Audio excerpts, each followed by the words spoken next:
Hello everyone.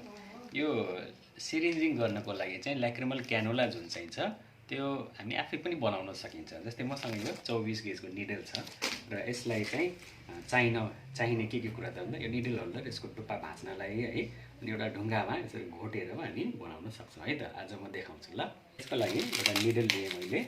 यो 24 गेजको needle हो। यो निडललाई चाहिँ यसको टुप्पाको जहाँनिर बिबेल हुन्छ यो टुप्पा अलिकति भाँचिदिने। यो भाँच्ने चाहिँ यो निडल होल्डरले यसरी समाएर यताउता फर्काएर यसरी भाँच्न सकिन्छ।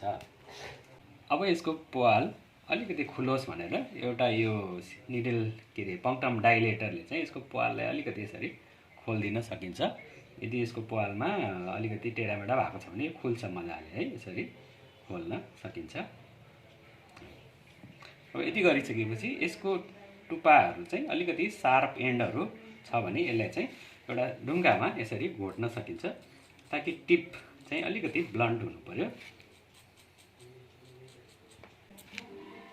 र यसरी छामेर हेर्न सकिन्छ। यो अलिकति ब्लन्ट भयो भने भइहाल्यो। सार्प रह्यो भने इन्जुरी हुनसक्छ सिरिन्जिङ गर्दाखेरि है त।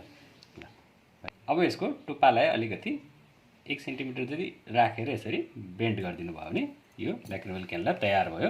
अब यसलाई चेक गर्न सकिन्छ। अलिकति यसरी हामी चेक गरेर पनि हेर्न सक्छौँ यो खुल्ला छ कि छैन भनेर। यसरी र मजाले खुलेको छ, राम्रो यो ल्याक्रिमल क्यानुला बनेको छ, जसबाट हामी सिरिन्जिङहरू गर्न सक्छौँ।